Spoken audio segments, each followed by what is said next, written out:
Página 80, a era profética, né? Nós vimos na aula passada o quão fundamental foi o papel dos profetas proclamando essas bênçãos aí do reino messiânico.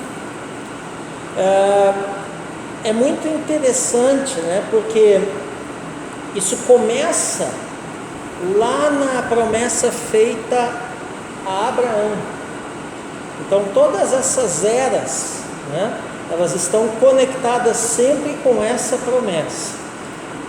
De início, cada era teve as suas ênfases e o seu mediador, vamos assim dizer, o seu representante maior, né? E aí nós chegamos ali na era mosaica, onde, apesar de levar o nome de Moisés, né, Moisés também é esse representante maior, mas aí a coisa já amplia no sentido da formação de uma nação sacerdotal chamada Israel para cumprir este propósito, tá? E aí vai ampliar, como eu falei, as alianças ali, né? A aliança abraâmica, a aliança palestiniana e a aliança davídica. Na aliança abraâmica nós temos a promessa, de uma descendência. Isso aqui é importante vocês decorarem bem, né? Na aliança palestiniana nós temos a promessa de uma terra para essa descendência habitar.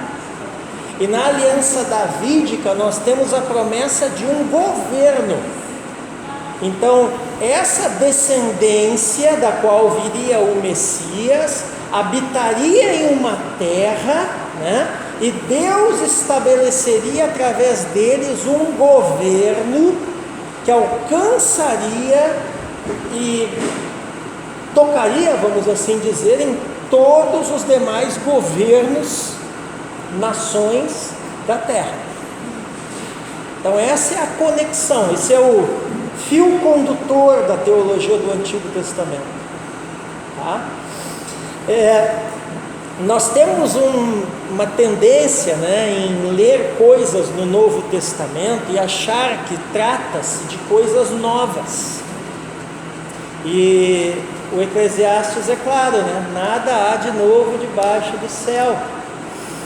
Então, por exemplo, agora eu estou nessa onda assim escatológica, não sei se vocês estão me acompanhando no YouTube, né? Então assim, estou virado um apocalipse ambulante, né? Embora a escatologia vá muito mais além do que o livro do Apocalipse, né? Até domingo, depois do sermão, minha irmã veio me perguntar, né? Quando é que o senhor vai explicar o Apocalipse? Eu digo, irmã, escatologia vai muito mais além do Apocalipse, né? Então, por enquanto, eu estou na escatologia ali dos evangelhos de Jesus e das epístolas paulinas, né? Depois ainda tem a escatologia do Antigo Testamento, né? Eu estou trazendo aqui para a igreja local, né, aos domingos. E aí que eu vou trabalhar o Apocalipse lá adiante. Provavelmente serão até outras séries de mensagens que eu vou estar ministrando, né? Mas por que eu estou tocando nesse assunto? Porque, por exemplo, eu estava ali vendo a questão, né, a gente pensa no reino milenar, né, no triunfo final do Senhor, né, literalmente, fisicamente, por A mais B, né? E aí nós ficamos pensando assim em batalhas heróicas dos últimos dias, né? E na verdade a batalha, né, ela não vai acontecer, ela já aconteceu. E aonde que ela começa? Não é em Apocalipse, ela começa em Gênesis 3. Quando Deus mesmo, né, a gente olha Gênesis 3 e a gente pensa, né, numa promessa, e é uma promessa de Deus, que o fruto do ventre da mulher esmagaria a cabeça da serpente e tal, né, e esta lhe feriria o calcanhar, né? Mas ao mesmo tempo que é uma promessa, aquilo é uma declaração de guerra, onde o próprio Deus, depois ele vai dizer ali, né, que sempre haveria guerra entre a descendência da mulher e a descendência da serpente. Então a batalha escatológica, ela já começa ali. Ela não vai ser, ela já começou, ela já está sendo. E o que de fato nós pensamos como fim, né?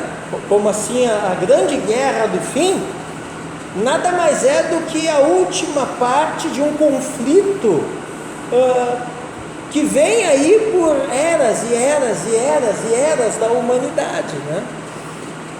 E qual é essa última parte? É quando simplesmente com o sopro da sua boca o Senhor vai destruir todos os seus inimigos. Então assim, quem é o diabo e quem são os demônios para encarar Jesus numa batalha escatológica nos tempos do fim? Não são ninguém. Tanto é que com o sopro da sua boca ele vai dissipá-los. E aí o pessoal escuta eu falando isso e diz: nossa, poxa vida, que sem graça. Desmistificou, né? Que a gente tem aquelas ideias, né, de filmes, né? E na verdade aquilo ali não vai ser, aquilo já está sendo desde Gênesis 3. Então é que nem isso aqui, né? A coisa já começou lá em Gênesis e isso vai, né? Na verdade, estudar teologia do Antigo Testamento nada mais é do que identificar esse fio condutor durante todas as eras do Antigo Testamento e perceber que isso entra no Novo Testamento adentro e entra lá milênio afora. Amém? E aí o ofício profético é importantíssimo, né? Aonde estabelece-se o ofício profético? Deuteronômio 18, do 15 ao 18, né? É onde ele vai falar ali que o Senhor Deus fará com que do meio de vocês, do meio dos seus irmãos, né, se levante um profeta semelhante a mim, o Moisés. Interessante que o agente humano que Deus usa para estabelecer o ofício profético é Moisés, né? Formalmente falando, não que não existiam profetas antes, existiam profetas no mundo antigo, o que não existia eram profetas hebreus, vamos dizer assim, profetas associados à etnia hebraica ou à nacionalidade de Israel. Os profetas israelitas institucionalmente são estabelecidos formalmente por Moisés. Antes existia profetas? Existia. Antes existia ofício profético? Existia, né? Mas aqui nós estamos falando da formalidade do ofício no que diz respeito à nação de Israel, tá? Então é importante entender isso, né? Você pega personagens, por exemplo, como Melquisedeque, né? Deixa eu exemplificar, porque vocês estão me olhando com uma cara assim que eu estou viajando. Então Melquisedeque era rei de Salém, mas também era sacerdote e movia no profético, era profeta também, né? E quem é Melquisedeque? Ele é hebreu? Não, ele é cananita, né? Da onde vem? Para onde foi? Não se sabe, a própria Bíblia diz isso, né? Mas ele tinha um ofício sacerdotal profético a ponto do próprio patriarca Abraão reconhecer isso, né? E partilhar uma ceia com ele e dizimar para o ministério dele, né? Um outro exemplo, né? Nem tão positivo assim, mas não deixa de ser um exemplo, né? Balaão é um ofício profético real e legítimo da era patriarcal. O problema com o Balaão é que ele quis vender, quis usar o ofício dele, o talento dele para ganhar dinheiro. E aí ele corrompeu-se no ofício, né? Mas é inegável, se você estudar a história de Balaão, que Deus falava com ele, né? O próprio Enoque, que se popularizou tanto os apócrifos, aí, livro de Enoque e tal, né? Então tem um monte de gente antes da nação de Israel, antes de Abraão, antes de Moisés, de qualquer uma dessas coisas. tem um monte de gente, né, no período ali do patriarca Jó e tal, tem um monte de gente que já era um ofício profético. Amém? Então, é muito importante isso, tá? Vamos dividir então o ofício profético em 3 grandes blocos, para ficar mais didático para vocês. Então nós poderíamos falar, irmãs joias, de ofício profético na era patriarcal, né? Nós poderíamos falar de ofício profético na era ali do Antigo Testamento, ali no que diz respeito a Israel, né? E nós podemos falar de ofício profético no que diz respeito ao Novo Testamento, tá? E os 3 são diferentes. Os 3 têm alguns pontos que eles se identificam, mas ao mesmo tempo os 3 também têm as suas diferenças. Amém? Bom,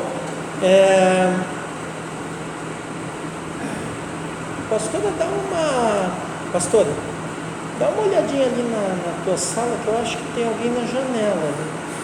Estou com a impressão. Pode ser a impressão que está sem a cortina ali. Eu estou falando com vocês e olhando aqui. Bom, então aqui Deuteronômio 18, do 15 ao 18, quando Moisés vai falar para eles que Deus levantaria um profeta semelhante a ele, que eles deveriam ouvi-lo, né? E que isso é o que eles pediram a Deus lá no Monte Horebe, quando Deus tinha mandado reunir o povo, lembram? E era para eles entrarem na nuvem e terem um encontro ali com Deus. Eles ficaram com medo e não quiseram, né? E aí eles disseram: não nos faça ouvir de novo a voz do Senhor nosso Deus, nem ver este grande fogo, para que não morramos, né? E aí o Senhor diz: eles estão corretos no que disseram, farei com que se levante do meio dos seus irmãos um profeta semelhante a você, em cuja boca porei as minhas palavras, e ele falará tudo o que eu lhe ordenar. Quem é esse profeta? É Jesus, é o Messias, tá? Agora, o que é importante perceber aqui, né? Que Moisés imediatamente está apontando para o Messias, o maior de todos os profetas, o profeta por excelência, né? Jesus, ele tem em si os 5 ofícios, né? Ele é apóstolo, profeta, pastor, evangelista e mestre, né? E Deus então fala a Moisés, né? Interessante que aqui Deus está profetizando. Quer dizer, é um negócio meio maluco, né? Porque Deus está falando a Moisés, para Moisés transmitir a Israel. Transmitir o quê? Que ele levantaria um profeta semelhante ao próprio Moisés e que eles deveriam ouvi-lo. Está falando do Messias. Só que ao dizer isso para Moisés, Deus mesmo está profetizando. Então nós poderíamos dizer o quê? Que Deus profetizou a sua própria vinda. Né? Então, tipo assim, Deus poderia chegar e dizer: né? Eu vou vir no meio dos filhos de Israel, né? Semelhante a você no ofício profético, e fala para eles me ouvirem quando eu vier. Tá? Então, por que eu estou enfatizando isso aqui? Para vocês entenderem que a fonte, irmãs joias, do ofício profético é o Senhor, e não só do ofício profético, Rafael, de todos os ofícios. Todos os ofícios ministeriais, eles começam e terminam nele. Amém? Então o apóstolo por excelência é o Senhor, né? O apóstolo maior é ele, na pessoa de Jesus. E quando ele sobe aos céus, né, e distribui dons aos homens, aquela passagem ali está falando da distribuição dos ofícios ministeriais de Cristo a partes específicas do seu corpo, para que eles funcionem em unidade como igreja e promovam a edificação do corpo, né? Então você vê que começa em Deus termina em Deus e o propósito é edificar o povo e o corpo de Deus, de Cristo.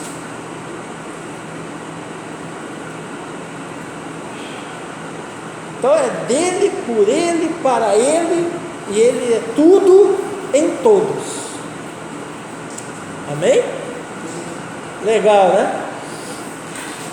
É importante isso aqui no ministério prático. Por quê?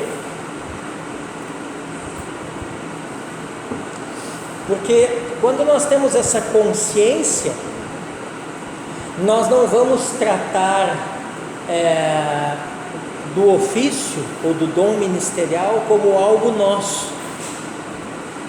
Qual é o maior problema, né? Qual é o maior perigo? O que corrompe alguém, né? Tem gente que se corrompe com o pecado, com coisas assim, mas tem gente que se corrompe deslumbrado com o seu próprio talento. A partir do momento que ele acha que aquilo ali é dele, ou vem dele, ou é para ele. Então, entendeu? Já teve muita gente assim, o pessoal de seitas é assim, né? O cara lá pelas tantas se intitulou como a fonte da profecia, o sinete do apostolado, essas loucuras, E não, o apóstolo, profeta, pastor, evangelista, o mestre por excelência, a fonte de todos os ofícios ministeriais é Cristo. E tudo isso é distribuído ao corpo por ele, para a edificação do corpo dele, para cumprir os propósitos, os objetivos dele. Então, o que eu quero que vocês entendam? Vocês estão me olhando com uma cara assim, que ou vocês estão entendendo tudo, ou não estão entendendo nada.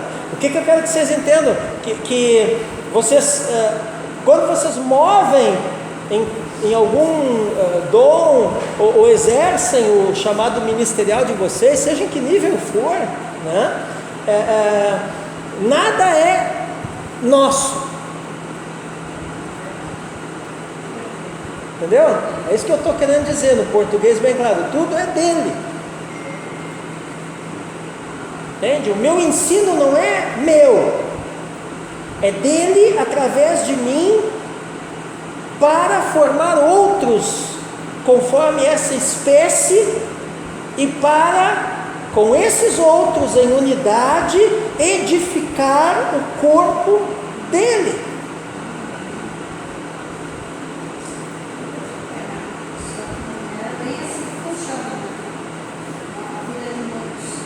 Sim, aí a pastora está sendo platônica nesse momento, que ela está chamando a atenção para aquilo que Platão falava. Existe uma diferença entre o mundo real e o mundo ideal. O que eu estou falando é o ideal. Agora, não quer dizer que por não ser real em muitos lugares, no sentido de não conseguir-se ainda viabilizar isso em muitos lugares, não quer dizer que seja impossível, que seja utópico, porque senão ele não nos direcionaria nesse sentido na Escritura. Aí você vai me dizer o que falta, e a resposta é simples, O que falta? Humildade. O que falta? Maturidade. Entende? E o problema não está em vocês que eu digo povo, o problema está em liderança. Os líderes, pastores. Pastores, apóstolos, seja lá que nome for. O problema, eu estou falando de um modo geral, entendeu? Então, Deus precisa trabalhar e tratar e quebrar muito liderança ainda de igreja local. Mas Ele faz, vocês estão entendendo? Porque Deus é Deus, e é o que Jó diz: eu sei que nenhum dos teus planos pode ser frustrado.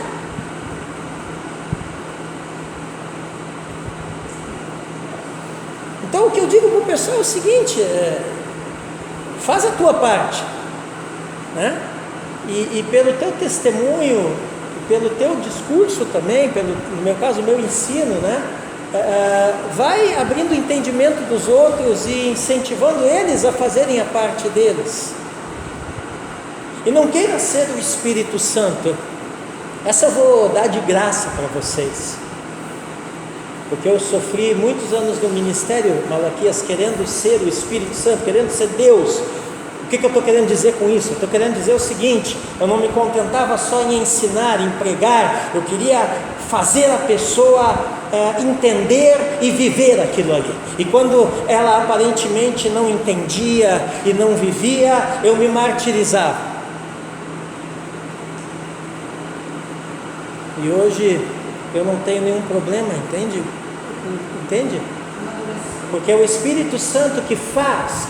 O meu problema é o seguinte: é alinhar a minha vida com Ele e discernir o que Ele quer de mim e fazer o que Ele quer que eu faça.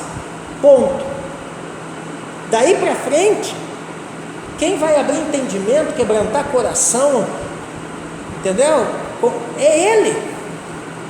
Se você entrar nessa pira, entende? Aí você começa a entrar em parafuso, aí começa a vir aquelas ideias que você não é capaz, que de repente você não tem nenhum chamado, ou que você está com algum pecado, e não sei o que lá, e não tem nada a ver com isso.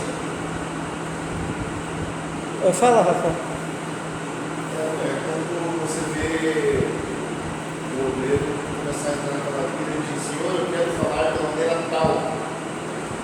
Jesus falava de uma maneira tal que todos que ouviram se admiravam. Ele começa a entrar nessas buscas: Senhor, eu quero falar de uma maneira tal. Volto a dar o exemplo aqui dos domingos, aqui na restauração. Gente, pregar a escatologia do jeito que eu estou pregando é uma coisa de louco. Mas Deus me falou: eu quero que você fale isso, eu quero que você prepare a igreja para a grande tribulação. E eu disse assim: mas Senhor, isso é assunto que eu não falo nem, muitas vezes não falo nem em sala de aula, eu vou pregar isso no domingo. O Senhor me disse assim: pregue, e eu vou fazer eles entenderem. E aí Deus provou a minha fé, porque eu preguei durante 6 domingos, e eu tenho assim a impressão muito real que quase ninguém entendeu nada. Mas nesse último fim de semana, uma luz brilhou no fim do túnel, quando a pastora disse assim: nossa, agora eu entendi tudo. Eu digo: demorou, hein? 7 sermões depois, 7 sermões depois. Só que aí, assim, como a pastora é um termômetro da igreja, aqui, pelo menos aqui para nós ela é, né? Então quando ela fala assim, aí eu sei que o povão também entendeu, né? Se ela entendeu, eu sei que o povão entendeu, que o povão vai tudo pela cabeça dela, né? Domingo o pessoal comentar a faxina aqui comentar. Então domingo teve mutirão aqui, nós ficamos aqui de 8h30 da manhã, 10 e pouco da noite aqui. Tomamos café, almoçamos, tudo aqui, né? E realmente, agora que ela falou, eu me toquei disso. Nós estávamos em cima do telhado, limpando calha, passando VAP, e um momento que outro, um irmão comentava coisas disso, da escatologia. Entende? Quer dizer, então é você confiar no Espírito Santo.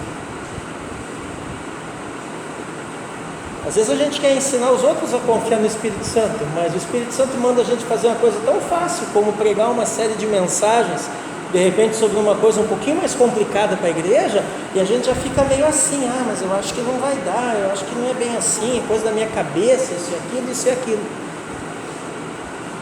Entende? Uma coisa que ele mencionou nessas aulas, sobre o doutor, que quando o homem tem maneiras na terra, tudo devendo, em nome de Deus está na rocha, ele se torna um grande inimigo. Sim.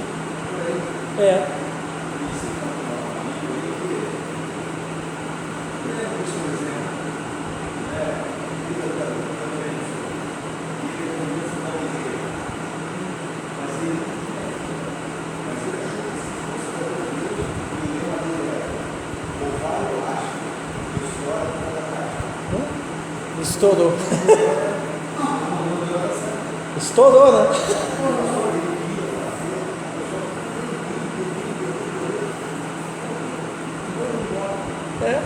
Porque isso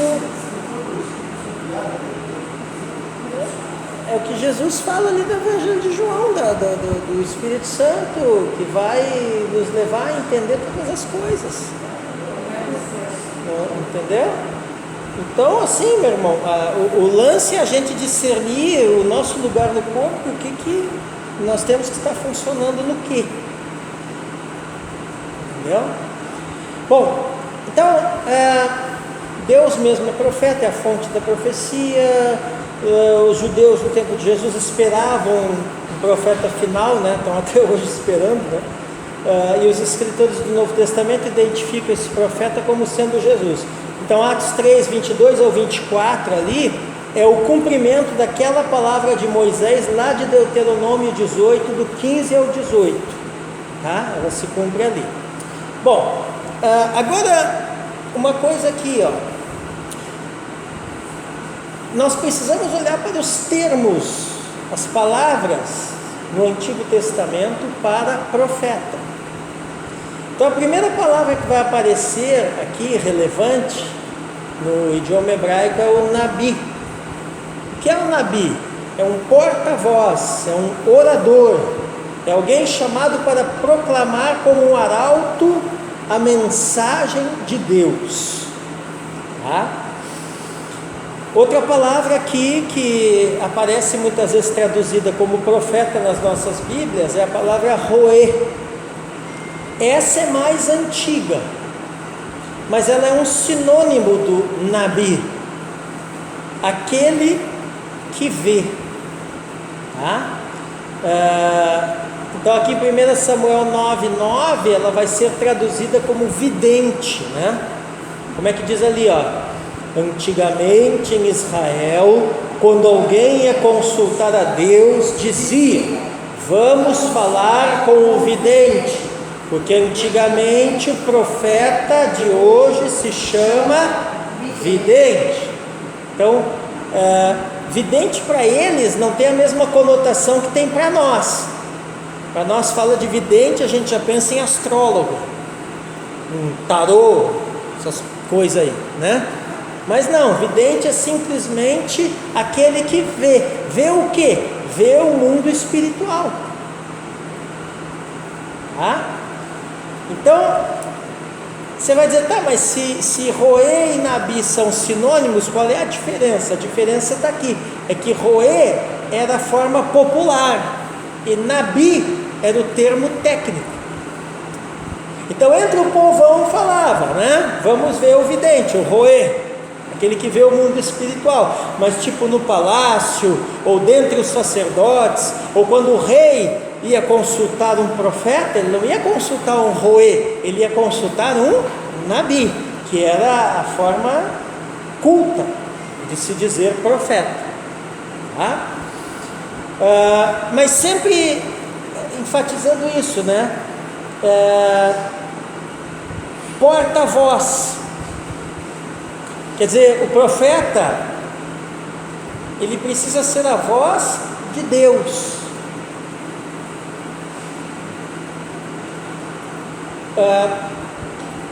Ele não tem, tipo assim, ó, quando ele quer profetizar na sua voz própria, eu estou falando de voz interior, né? Aí o que acontece? Aí a mensagem começa a ficar distorcida. Por quê? Porque quando ele começa a fazer isso a partir do seu próprio espírito humano, né, vai entrar também alma no meio, e aí vai começar a entrar influência de conceitos, de preconceitos, de até visões teológicas, correntes e tal, e aí distorce. Por exemplo, deixa eu falar mais prático, vocês estão me olhando com uma cara. Eu não sou um profeta de ofício, tá? Meu ministério é de ensino. Mas raramente você vai ver alguém que move em um único ofício. Isso é tipo aquela teoria dos 4 temperamentos: colérico, fleumático, sanguíneo e melancólico. Nunca alguém é um só. Sempre é uma mistura de 1 ou 2. Tem gente que tem até 3, né? Então a mesma coisa com relação aos ofícios, aos 5 ministérios. Dificilmente você vai ver um cara que é uma coisa só. Normalmente ele tem um predominante e um outro secundário. O meu caso é o ensino que é predominante, tá? E o profético é secundário. Então por isso que eu digo que o meu ministério é de ensino profético, né? Então o que acontece? Mas quando eu movo no profético, eu aprendi uma coisa. Eu aprendi a seguir protocolos proféticos, mas não deixar a minha alma, a minha mente interferir. Então, tipo assim, se eu estou num ambiente de mover profético, né? E Deus me dá uma visão, ou uma palavra, ou uma mensagem, por exemplo, para a igreja, ou para determinada pessoa que está ali, né? O que eu faço? Eu não fico pensando assim, será que é, será que não é, será que entrego, será que não entrego, será que... Não, porque se eu começar a pensar assim, a profecia ficará contaminada pela minha alma.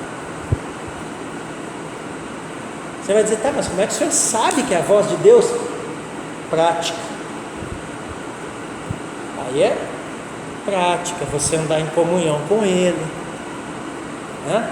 Então assim, quando eu percebo de fato que eu estou recebendo uma mensagem profética, a única coisa que eu me preocupo em seguir é o protocolo. Qual é o protocolo? Se eu estou numa outra igreja, eu preciso passar essa mensagem primeiro para a liderança dessa pessoa.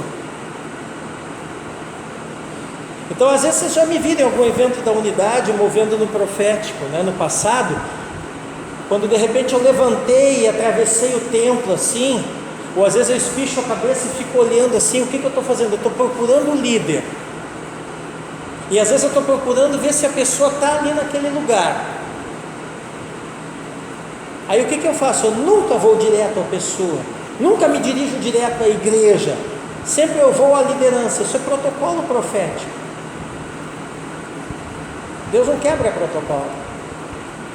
Eu digo, olha, eu estou com uma impressão assim, com relação a fulano de tal. Como os líderes dos ambientes onde eu entrego palavras proféticas me conhecem, normalmente não há problema. Diz, não, precisava nem ter vindo falar comigo, já entrega lá para a pessoa. Eu digo, não, precisava sim, porque eu não faço assim.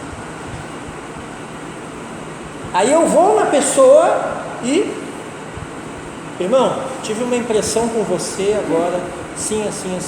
Recebi um versículo aqui no meu coração, subiu ao meu espírito assim. Tive uma visão assim. Faz sentido para você? Amém. Vira as costas e vai embora. Tem que fazer sentido para ele, não para mim. Entende, Eliane? Não é problema meu. Então não tem que ter essa preocupação, será que é de Deus? Será que eu ouvi? Será que? Porque se eu ficar no será, a minha alma e a minha teologia vai começar a interferir um monte. Esse negócio vai começar a ter tanta interferência, que daqui a pouco eu não vou saber nem como é que vai sair lá no final da linha. Então isso eu aprendi. E se você olhar profetas mais maduros e antigos no ofício, você pega Rick Joyner, Martin Scott, esse pessoal aí, né? Você vai ver que eles também procedem dessa forma. Entendeu?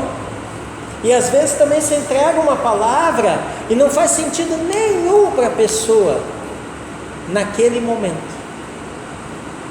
Porque tem palavras proféticas que não são para aquele momento. Talvez não está acontecendo, vai acontecer, talvez até já aconteceu e a pessoa não percebeu, entende? Mas não compete a mim estabelecer o momento, compete a mim, quando eu recebo e tenho o entendimento, quem é o alvo, o que tem que ser feito, eu só cumpro o protocolo da liderança local, e se essa liderança me autoriza, eu vou lá e pau. Sem pensar muito. Aliás, eu não penso. Nessas horas eu não penso. Aí você vai dizer, tá, e se a liderança local não te autorizar? Ok. A responsabilidade está com a liderança local. Porque às vezes acontece. Não, amém, irmão, mas eu não quero parar o culto agora. para você falar com a igreja, ou eu não quero que essa palavra seja entregue para fulano. Amém, pastor? Então fica o irmão, se o irmão achar que deve entregar, ou quando deve entregar, aí é a responsabilidade sua, né? E eu também não tenho nenhum tipo de problema com isso. Não vai deixar de ser meu amigo, de ser meu irmão, dizer, o cara me cortou, né, irmão? Isso daí é infantilidade, isso daí é bobagem. Entendeu? Então, o Nabi e o Roê. Aí vem o vidente, que aqui a gente colocou também sinônimo de Roê, ver ou olhar. Na verdade é tudo meio que a mesma coisa, tá? Mas o porta-voz, né? É isso que eu estava falando. Ele não tem a voz própria.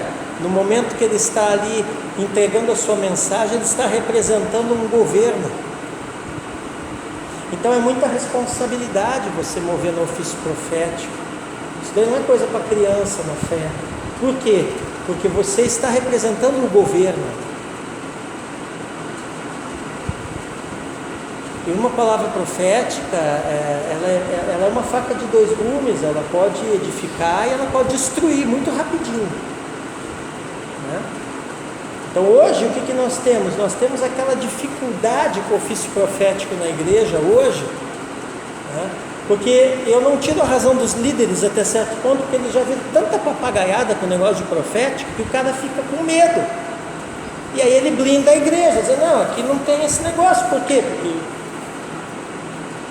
Mas por que isso acontece? Porque muitas vezes as pessoas, eu não estou questionando até se o irmãozinho lá não era profeta, às vezes era, mas era um profeta sem ensino. Profeta sem ensino é um perigo. Entendeu? Profeta sem ensino, meu irmão, é trem sem maquinista. Isso que fala para os alunos do liceu, escola de profetas. Aí entendendo-se, eu entendo, né? Porque assim, um conceito ele é muito elástico, cabe muita coisa dentro desse conceito. O que eu entendo por escola de profetas, né? Um ambiente de oração, de adoração, aonde profetas maduros no ofício, né, vão orientar irmãos que têm esse ofício, né, a seguirem protocolos.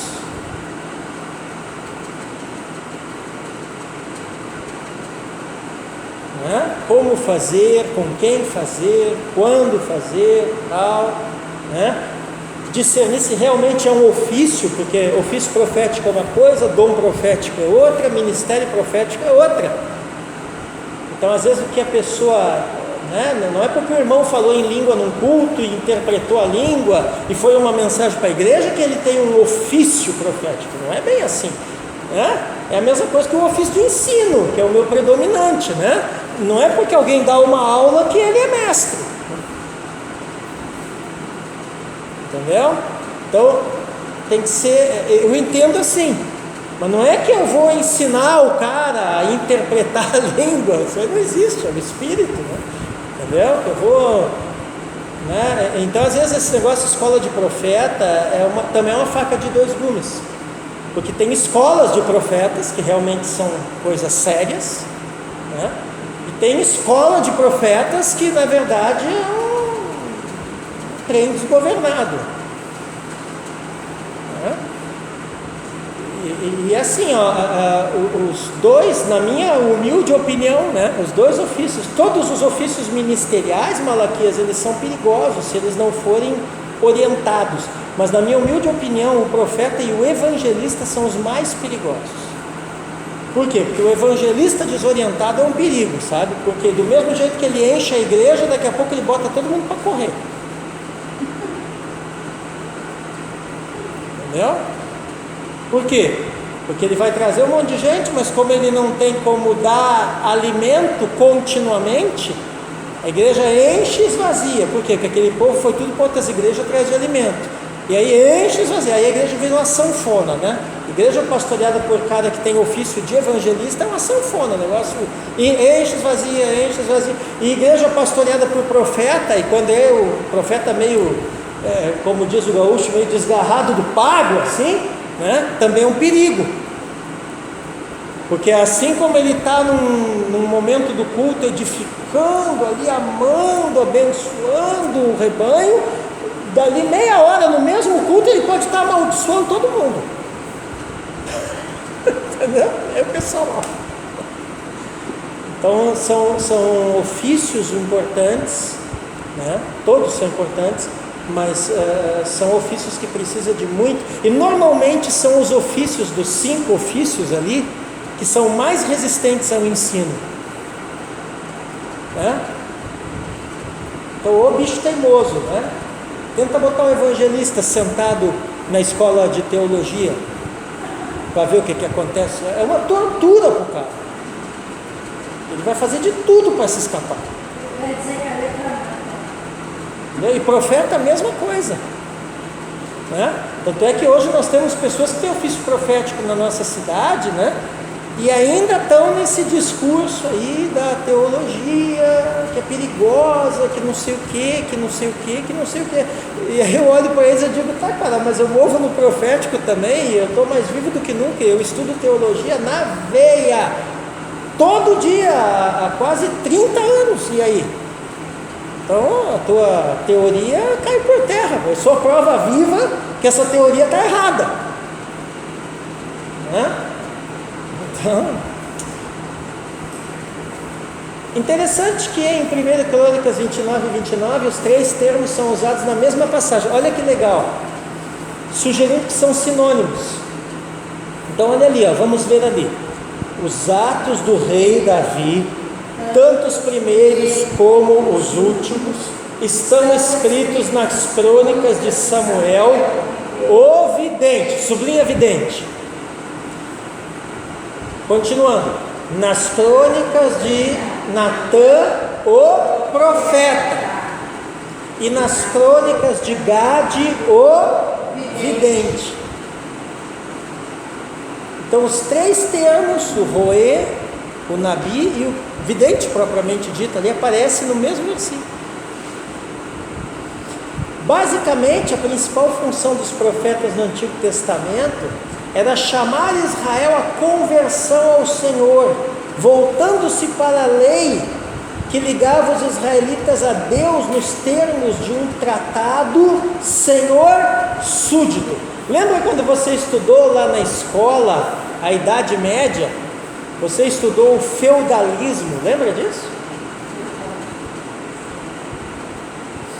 E como é que se davam as relações no mundo da Idade Média, as relações feudais? Haviam os senhores que eram chamados como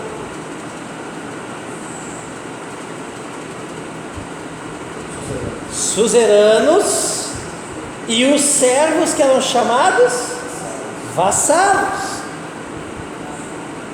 Da onde que se tirou isso da Idade Média? Quem foi a grande força que moldou o mundo na Idade Média? A igreja. E da onde que a igreja tirou? Então esse conceito suzerano, vassalo, senhor, súdito, veio da igreja. De onde é que a igreja tirou isso? Da Bíblia, das Escrituras. Por quê? Porque é exatamente esse tipo de relação entre o Senhor, o suzerano, e nós, os súditos do reino, os vassalos do reino. Oi? Não, é que ele é traça também, que nem eu, então o cara que é traça fica desse jeito, né?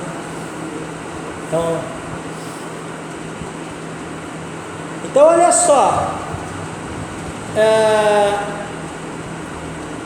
agora vocês viram como a ênfase é diferente de Santi, porque nesse parágrafozinho ali eu estou dizendo que a principal função dos profetas no Israel antigo era chamar Israel à conversão, tá? Quem faz isso hoje da nova aliança, dos 5 ministérios? Chamar à conversão. O evangelista. Ah, mas o profeta não pode chamar alguém também para... Pode. Estou dizendo que não pode.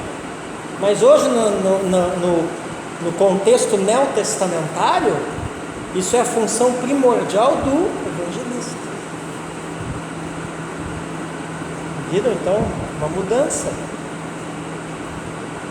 Por isso que nós não podemos pegar o profético do Antigo Testamento e querer aplicar, fazer caber hoje dentro da igreja, porque tem muitos nuances e aspectos que serviram para aquele período que não são mais hoje.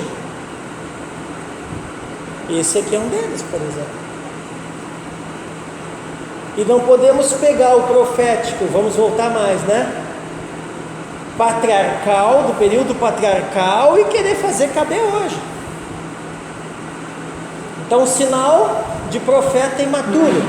Às vezes o cara até tem um ofício profético e tal, está na igreja, mas quer andar aí se fazendo de João Batista, se fazendo de Melquisedeque, se fazendo de quem mais? De Elias, né?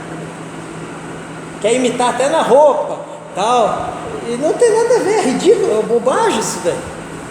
Por quê? Porque aquele profético lá, aquilo lá cumpriu a sua função. O senhor não acredita no profético, professor? Acredito, mas o profético hoje, no contexto da igreja, ele é muito diferente. Aquele profético lá, outra diferença, né? A Bíblia estava sendo escrita. Hoje a Bíblia já está completa, escrita nas nossas mãos, então não tem necessidade de um profético literário, como por exemplo um Isaías da vida. Por quê? Porque o que ele tinha que fazer e escrever, ele já fez. Aí você vai me dizer, tá, mas o profético hoje serve para quê? Então, ele serve num sentido assim de discernir direção, entendeu?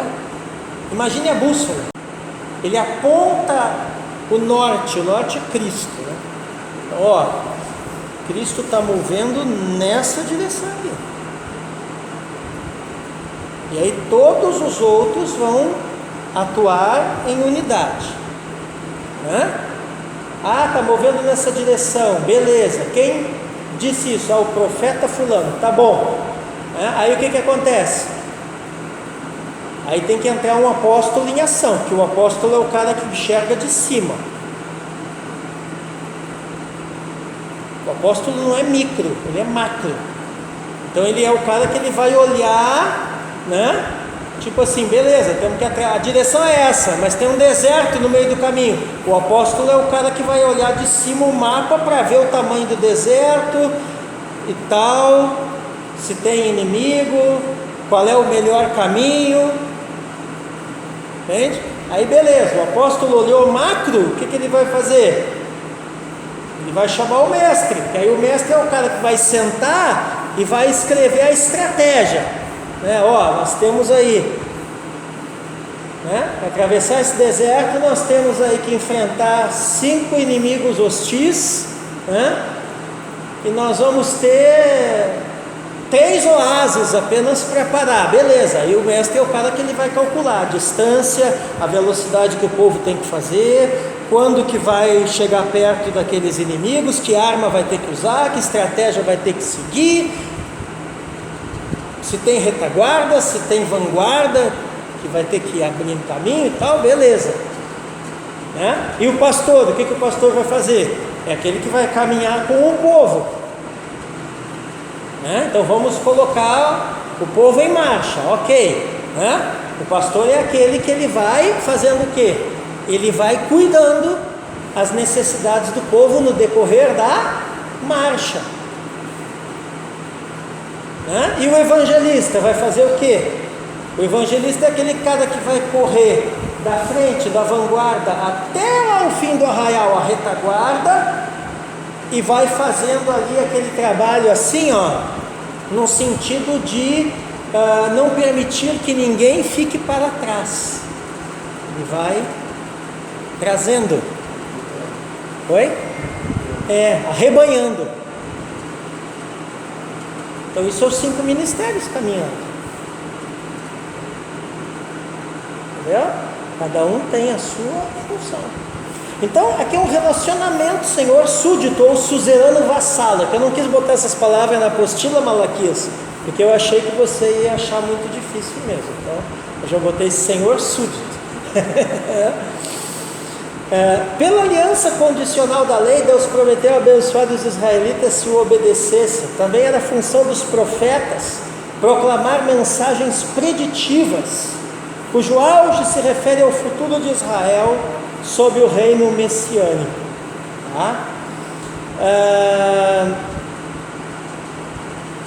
Agora aqui, depois no slide, quando eu mandar no grupo, vocês vão ver, tem um desenho que eu botei aqui, né? O projetor não está pronto ainda, mas logo vai estar aí. Que eu botei um desenho dos deveres entre o suzerano e o vassalo. Então, quais eram os deveres do suzerano, do senhor feudal? Proteção e a concessão de terra. Quer dizer, ele dava a cidadania.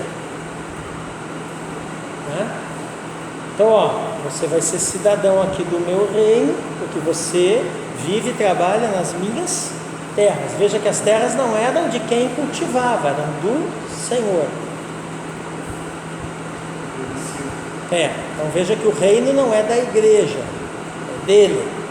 Nós apenas cultivamos. E em troca disso, o seguinte: quem for teu inimigo é meu inimigo. Então você vai contar com os exércitos do rei. E o vassalo? Quais eram os deveres do vassalo? Fidelidade. Olha como a Idade Média se inspirou na igreja, né? A igreja na Bíblia, né? Fidelidade, não existe vassalo súdito infiel. Eu sou infiel ao Senhor, então você não é súdito. Conselho. Então, tipo assim, quando o Senhor formava lá o conselho de guerra, né? Tinha pessoas de destaque ali que iriam fazer parte disso, iriam lutar nos exércitos do rei. Então, tipo assim, está tendo uma guerra lá num outro condado do reino, mas aqui onde eu moro está tudo em paz. Não interessa, você é súdito do reino, então estamos recrutando soldados para o exército do rei. Lembra dos filmes? E aí o cara vinha e ia lutar às vezes lá do outro lado do reino.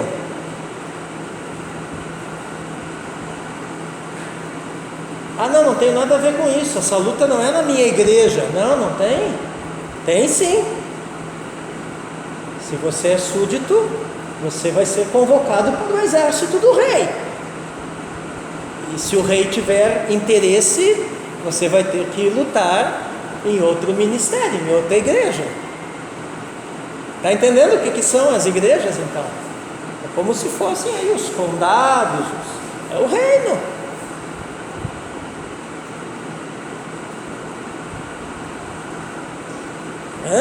E outra coisa, dever do vassalo, auxílio monetário. Ele não só lutava no exército do rei, como com seus impostos e muitas vezes com parte do que ele produzia, ele colaborava para o sustento do exército. Lembra no filme de Idade Média?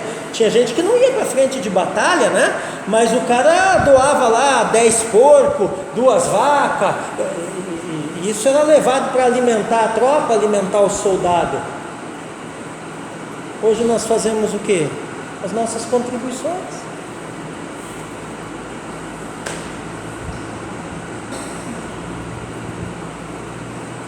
Entende? Então não chegou assim, Eliane. Olha a carinha da Eliane ali. Entendeu? Captou?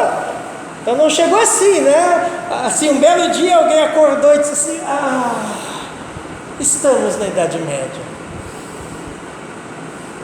Como vamos viver agora? Já sei, vou inventar um negócio. Não foi assim.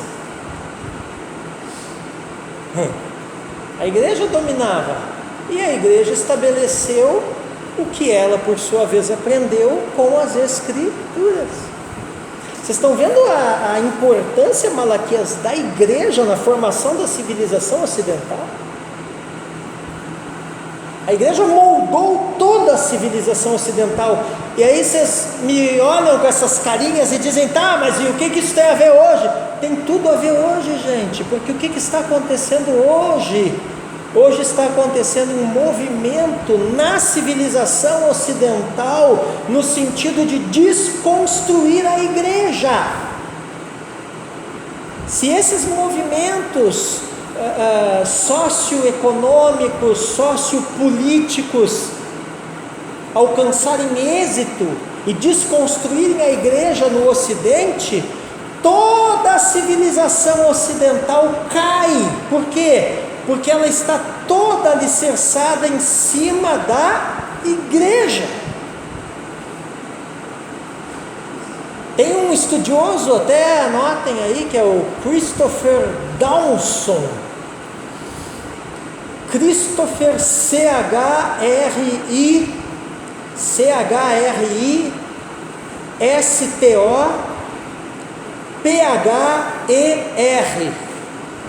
Christopher com PH Dawson, D-A-W-S-O-N,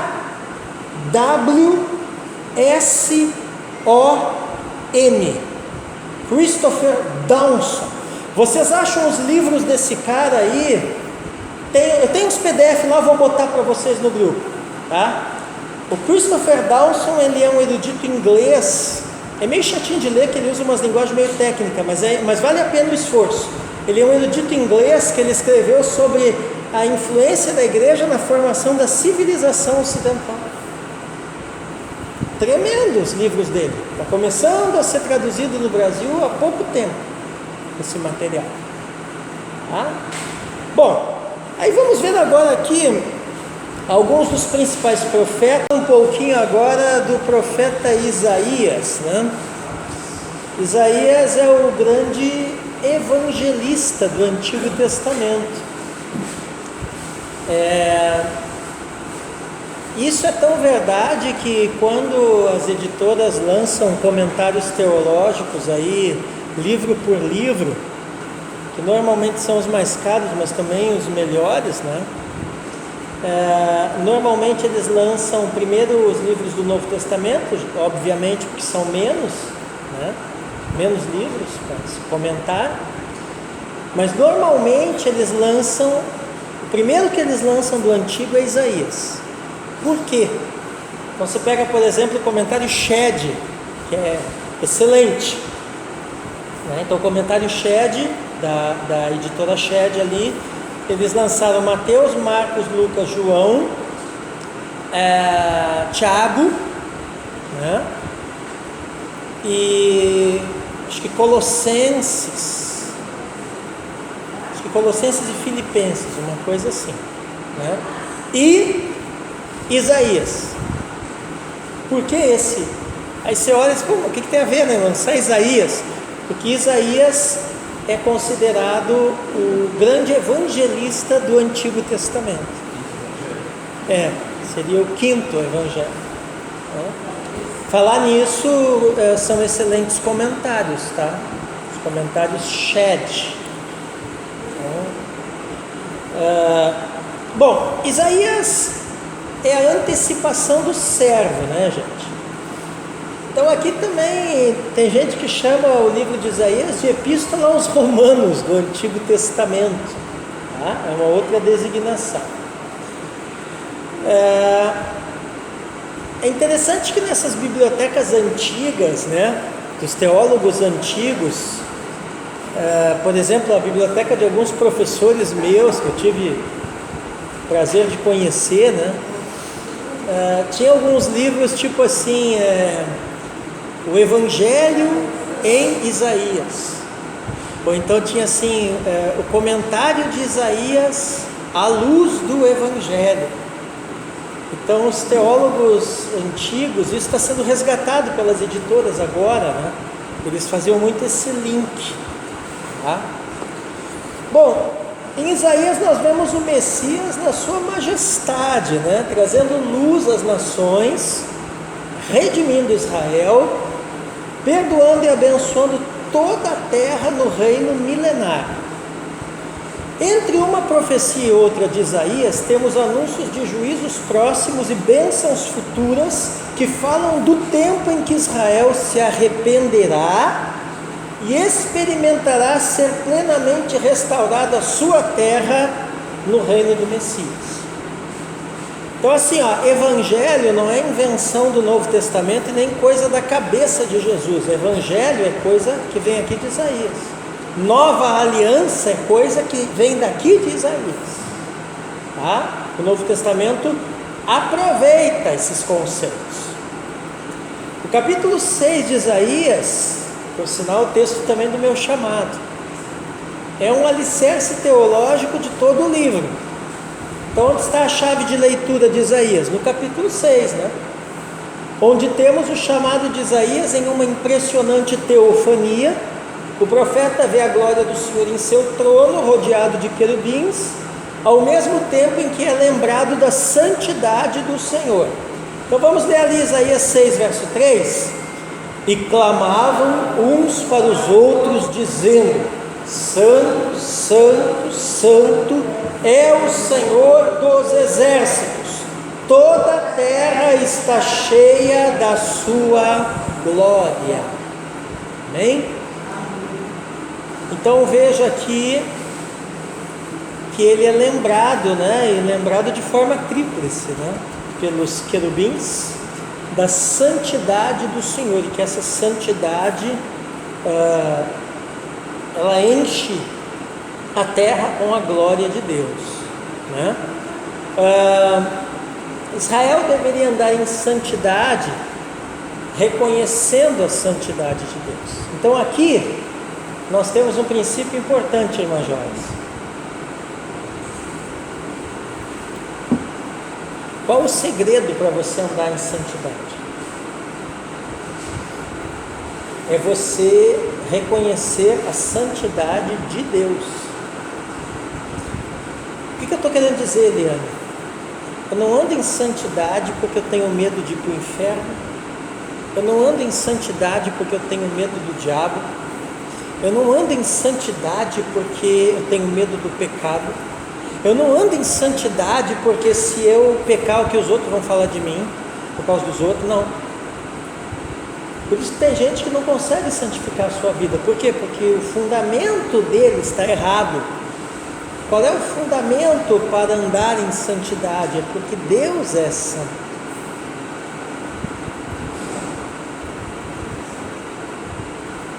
Então é a santidade de Deus que me fundamenta e ao mesmo tempo me inspira para perseguir, né, esse caminho, esse estilo de vida de santidade, o qual nem sempre eu consigo, ou vocês conseguem, mas estamos desenvolvendo a nossa salvação com temor e tremor e nos esforçando, né, com tudo que está ao nosso alcance, aí, a palavra, a atuação do Espírito Santo, a igreja, enfim, né, para nós irmos passo a passo, né, nos santificando.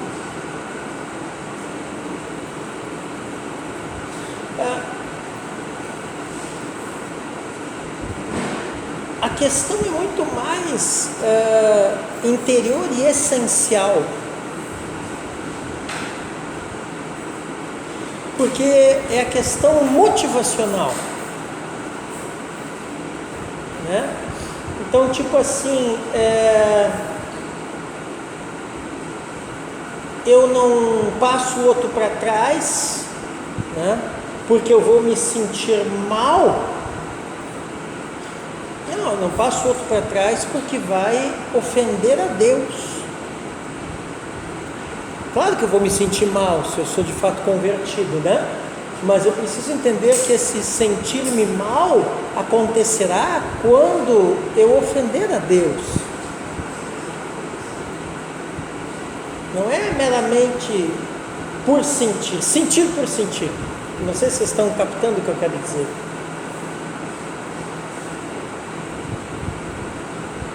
José. Tipo José. Como é que ele falou lá para a mulher do Potifar? Exatamente. Quer dizer, não tem nada a ver com você, né? Com nada, tem a ver com Deus. Então não vai rolar, porque tem a ver com Deus isso aqui. Mas se tiver aqui preso, eu vou. É isso aí. Então, Levítico 11:44. Eu sou o Senhor, o Deus de vocês, portanto, consagrem-se, sejam santos, porque eu sou santo. E não se contaminem por nenhuma dessas criaturas que rastejam sobre o chão, entre todas as criaturas que se movem na terra. Então Isaías descreve um tempo em que Israel será santo para Deus e a glória do Senhor cobrirá a terra. Isaías retrata de forma vívida a bênção do reino messiânico futuro para Israel e as nações. Então, do que Isaías está falando aqui? Do reino messiânico futuro, o reino milenar. E o Messias é chamado de renovo do Senhor, que brotará da linhagem de Davi e abençoará a terra. Então,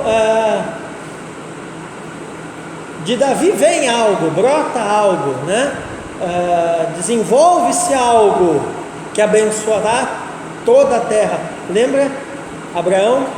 Todas as famílias da terra em ti serão benditas. Davi estava dentro de Abraão, e o Messias está dentro de Davi, que estava dentro de Abraão.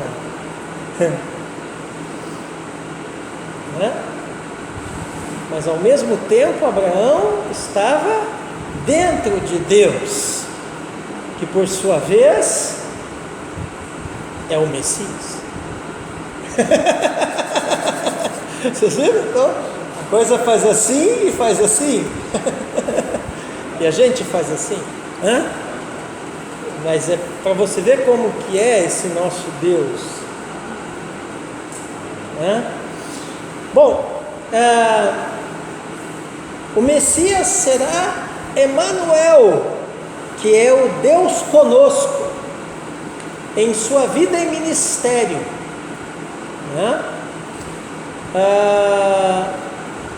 Isaías 7,14, vamos ler.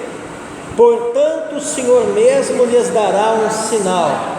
Eis que a virgem conceberá e dará à luz um filho, e lhe chamará Emanuel. Amém?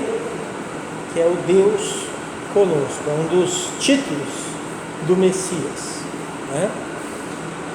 Essa profecia tem seu cumprimento em Cristo, cujas palavras e ações revelam o Deus conosco. Olha Mateus 1, 22 e 23. Ora, tudo isto aconteceu para se cumprir o que foi dito pelo Senhor por meio do profeta. Eis que a virgem conceberá e dará à luz um filho, e ele será chamado pelo nome de Emanuel. Emanuel significa Deus conosco. Então, Isaías 7,14 se cumpre em Mateus 1, 22 e 23. Isaías 9, verso 6, parte A ali do versículo, irmãos, descreve a deidade e a humanidade de Jesus. Na teologia a gente chama isso de união hipostática. Depois lá em teologia sistemática vocês vão aprender isso na cristologia. Então olha ali, porque um menino nos nasceu. Aqui está falando do que? Da humanidade. Um filho se nos deu. Está falando o que? Da deidade. Então ele é o menino humano que nasce e o Filho de Deus que nos é dado. Amém? E o restante do versículo vai trazer títulos messiânicos, que vão destacar esse aspecto da deidade, né? O governo está sobre os seus ombros, e o seu nome será Maravilhoso, Conselheiro, Deus Forte, Pai da Eternidade, Príncipe da Paz. São títulos do Messias. Amém? Então Jesus é 100% Deus, natureza divina, 100% homem, natureza humana. Como é que consegue unir isso? Não sei, mistério da fé. Mas o termo técnico é união hipostática, né? E é interessante porque isso é perfeitamente harmonizado em Jesus, né? Que não divide a pessoa. Então Jesus não é duas pessoas, né? E também não confunde as naturezas. As naturezas estão presentes, juntas, mas ao mesmo tempo elas não se confundem. Isso aí, quando nós estudar lá a história da teologia, nós vamos ver o perrengue que deu num concílio para chegar a esse negócio que eu estou falando aqui hoje, tá? Então, muito teólogo aí queimou a pestana no passado. Na declaração que a Galiléia das nações, a área antes desprezada, se tornaria gloriosa pela presença do Messias, Isaías destaca ainda que o Messias abençoaria Israel e as nações da terra. Você percebe, irmã Joia, que o Messias em Isaías, ele é o abençoador para as nações, Eliane. Não é exclusivo, restrito, único aos judeus, a Israel. É a partir de Israel, irmão de Santi, mas para as nações. Então aquele exclusivismo judaico do tempo de Jesus, vocês percebem como está fora de foco aqui. Porque nem mesmo os profetas que eles diziam honrar e defender e tal, em nenhum momento ensinaram ou estimularam esse exclusivismo que os fariseus, doutores da lei, esse pessoal tinha no tempo de Jesus. Por isso que Jesus chama eles de hipócritas, dizendo que eles se diziam herdeiros da tradição dos profetas, né? Mas que os seus antepassados, os seus pais, rejeitaram e mataram e apedrejaram esses profetas, né? E hoje eles não eram, hoje naquele tempo, eles não eram diferentes. Quer dizer, é você querer, isso aí é o problema de quando, lembram da diferença entre doutrina, dogma e costume, né? Então isso aí é quando você, a pura doutrina, sã doutrina, né? Ela começa a ser influenciada demasiadamente ali, distorcida por uma dogmática que por sua vez é doentia. Por quê? Porque o que prevalece mesmo é o costume. Então, o costume dos escribas, fariseus, doutores da lei, né? Que distorcia a dogmática deles, a maneira deles interpretarem, né? E por sua vez, então, isso refletia na doutrina, que ia se tornando uma doutrina impura, né? E Jesus condenou tudo isso. Entende? Então é o inventar a roda, né? É o inventar a roda. Então são os acréscimos. E hoje se faz muito isso, até hoje, infelizmente.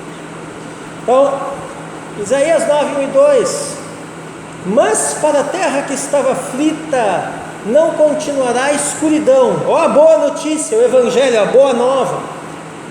Deus nos primeiros tempos tornou desprezível a terra de Zebulon e a terra de Naftali.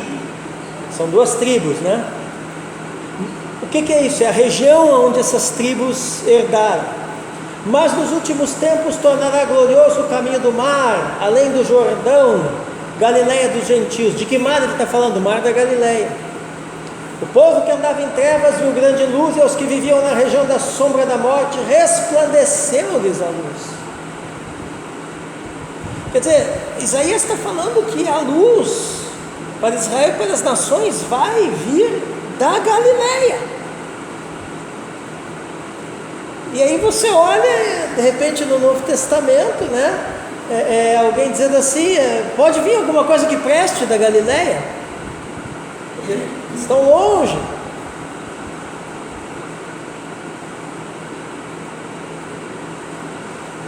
Agora lembrem-se, né, que por ser descendente de Davi, ele nasce em Belém, cidade de Davi, na Judéia, para cumprir profecia. Mas ele é secretamente levado e criado na Galileia. Por quê? Para cumprir isso aqui. Então ele é o nascido na Judéia, criado na Galileia, Messias para Israel e para todas as nações.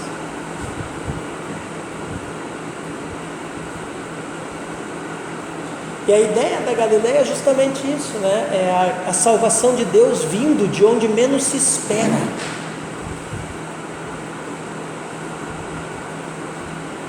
Amém?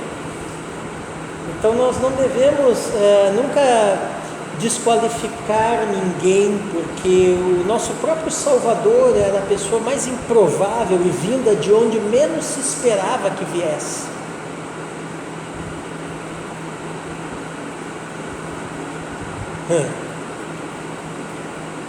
Amém? Isaías 42:6. Eu, o Senhor, chamei você em justiça, eu o tomarei pela mão, o guardarei e farei de você mediador da aliança com o povo e luz para os gentios. Olha os gentios aqui, que eles estavam desprezando lá no tempo de Jesus, né? Dizer, como é que eu vou desprezar quem Deus quer chamar? Isaías 49:6. Sim, ele diz: para você é muito pouco ser meu servo para restaurar as tribos de Jacó e trazer de volta o remanescente de Israel. Farei também com que você seja uma luz para os gentios, para que você seja minha salvação até os confins da terra. Então, isso inclui Paranaguá. Então qual é o projeto de Deus para o Messias? Claro que num primeiro momento restaurar as tribos de Jacó, trazer os remanescentes de Israel, mas a salvação vem dos judeus. Lembra o que ele falou para a mulher samaritana? Ela não é só dos judeus, mas vem dos judeus. E aí num outro momento, através de Israel convertido, o projeto lá do Antigo Testamento de novo, entendeu? Trazer a luz do Evangelho, da boa notícia, né, para todas as outras nações, os gentios, até os confins da terra. Por isso que depois a grande comissão é Jerusalém, Judéia, Samaria e até os confins da terra, porque está cumprindo isso aqui.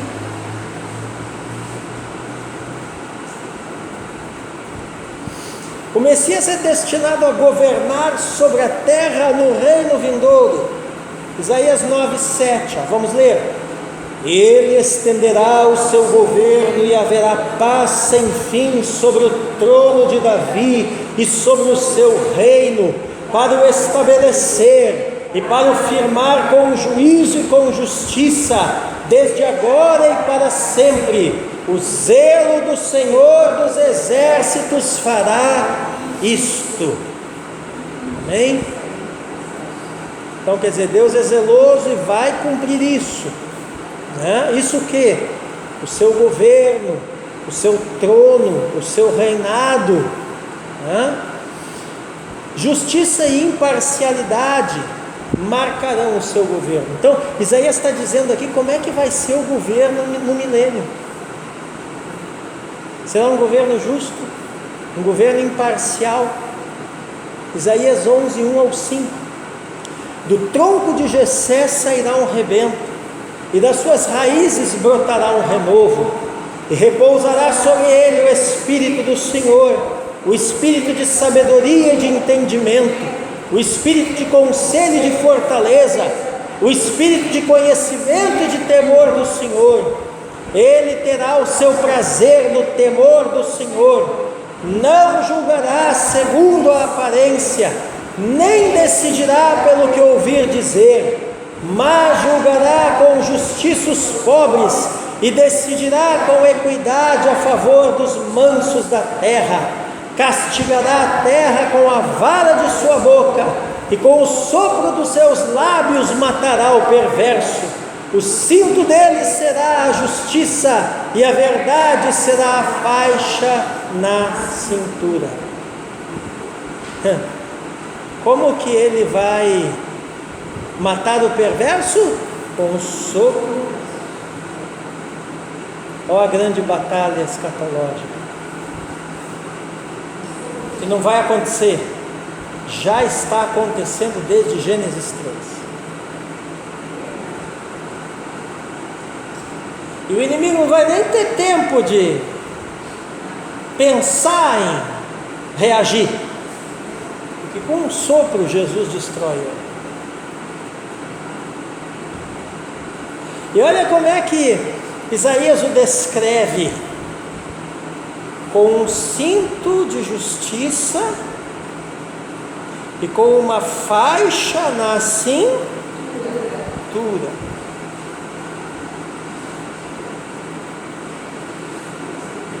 Como é que João viu ele lá no Apocalipse, no meio dos 7 candelabros e com as 7 estrelas na mão? Com uma faixa na cintura e um cinto nos seus pés. Mesmo que João viu o ressurreto, Isaías viu pré-encarnado.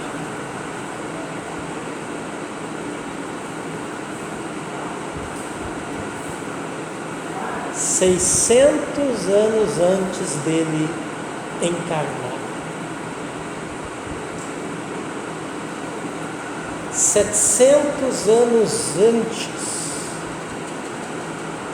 dele aparecer para João com o corpo glorificado.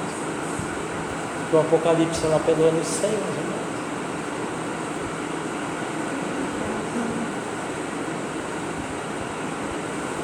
Então assim, João não viu nada de novo no Apocalipse. Isaías já tinha visto.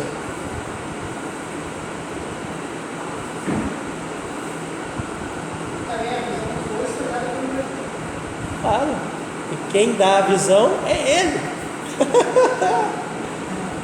Entendeu? Porque Ele é o Senhor, gente. Não tem para ninguém. Jesus é o cara e pronto, velho.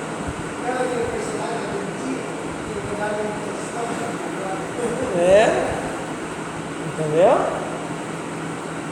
Isso são vestes o que? Sacerdotais.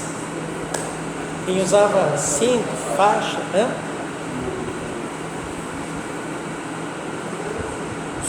Sumo sacerdote. Mas antes do seu governo, as nações da terra serão julgadas. Vocês estão vendo que tudo que aparece no Apocalipse já vai falando aqui em Isaías, julgamento das nações e tal, está tudo aqui. Israel e as nações serão abençoados. Isaías 14, 1 e 2, 25, 6 ao 12, e haverá restituição de tudo o que fora perdido por Adão. Quer dizer, então quando ele fala lá, né, está feito, eu sou o alfa e o ômega.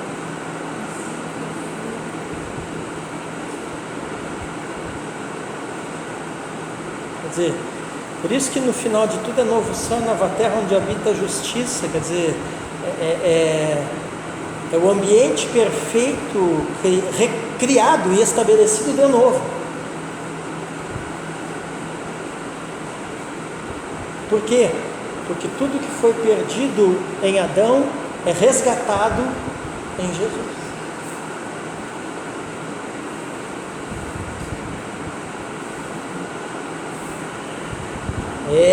Aleluia. Vamos lá, irmão. Aquele meu aluno pentecostal lá tivesse aqui hoje, ele ia dar uma rajada de língua. O governo do Messias removerá a maldição da morte. Lembra? Como é que é? Eis que eu estive morto, mas estou vivo. E tem as chaves da morte. Isaías 25:8: tragará a morte para sempre, e assim o Senhor enxugará as lágrimas de todos os rostos, e tirará de toda a terra o vexame do seu povo, porque o Senhor falou. Aí vem o Paulo lá, tragada foi a morte na vitória, a vitória de Cristo. Aí vem de novo João em Apocalipse, ele enxugará dos olhos. Está vendo onde é que eles tiraram isso?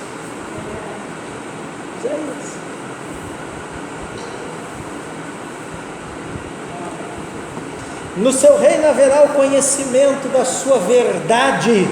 Isaías 30:21. Quando vocês se desviarem para a direita ou para a esquerda, ouvirão atrás de vocês uma palavra dizendo: este é o caminho, andem nele.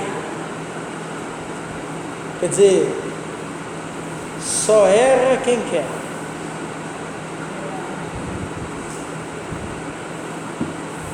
E é interessante que o que indica o caminho é aquele Malaquias que ao mesmo tempo é o caminho.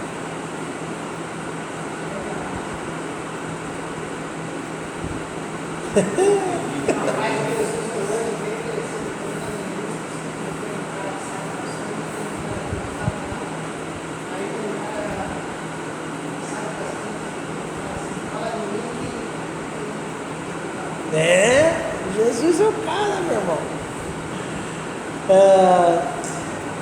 Pastora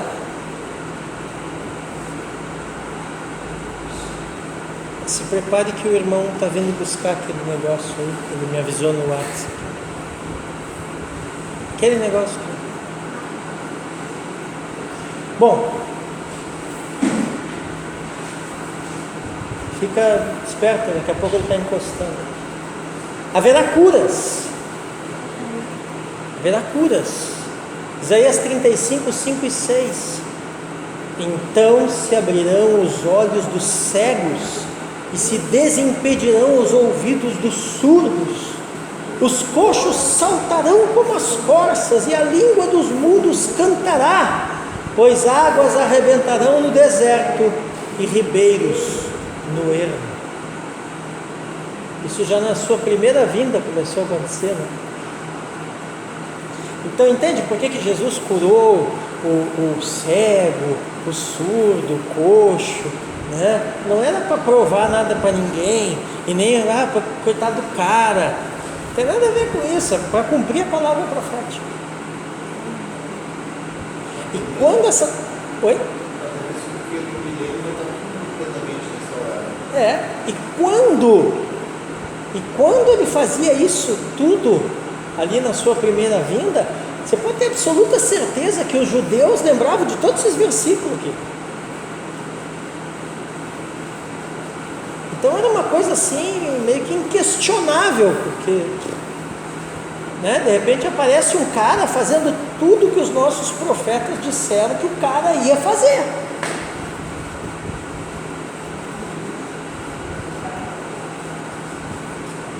Entende? Então era isso que dava a zica na cabeça deles.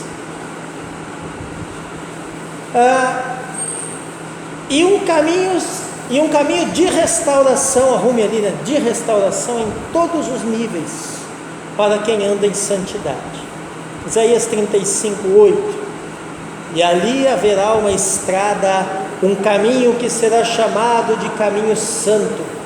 Os impuros não passarão por ele, pois será somente para o povo de Deus quem passar por esse caminho, mesmo que seja um tolo, não se perderá.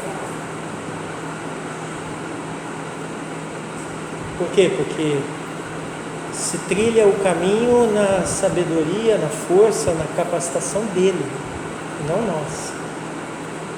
Em sua narrativa profética da glória futura do Senhor, Isaías revela como Deus abençoará Israel e as demais nações da terra. A base disso é o perdão dos pecados, pelo que Isaías vai trabalhar com o conceito não só do Messias rei, mas também do Messias sofredor, cuja morte terrível fará propiciação pelos pecados do mundo. Aí os capítulos 52, 13 ao 53, 12, que o Isaías trabalha esses dois conceitos. Ao mesmo tempo que ele é rei e tudo isso ali maravilhoso se cumpre nele, né? Ele é o servo sofredor. Oi? Homem de dores. Mas ele teve que ser homem de dores para acabar com as dores do homem, né? Na teologia de Isaías temos claramente a solução de Deus para o pecado. O Messias fará a expiação dos pecados e Deus manifestará a sua glória no reino milenar. Ora, qual é a solução de Deus para o pecado? É simples: mata o pecador. Mas como não tinha como matar todos nós, o que ele fez? Ele assumiu o nosso lugar encarnando e levando sobre si a nossa morte para nós vivermos a sua vida.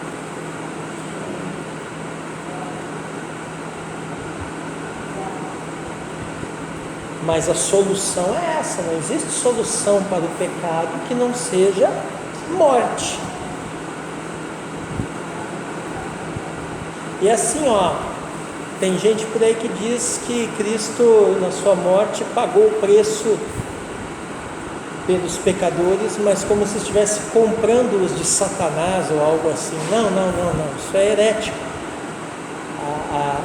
Cristo, na sua morte, pagou o preço de satisfazer plenamente a justiça do Pai, que exigia que para um pecador ser perdoado era necessário morrer. Amém? Não tem nada a ver com Satanás isso. Bem sem vergonha com esse negócio aí. Amém? Que página eu estou? Tá, então nós vamos parar aqui, porque aí vai entrar no assunto aqui da nova aliança, e esse assunto é mais vasto. Eu quero explorar ele com mais calma com vocês na aula que vem, né? Já são 8h10, aliás 8 não, desculpa, 10h10, né? 8. Marquem aí então o slide 348, pessoal, página 83, slide 348, página 83.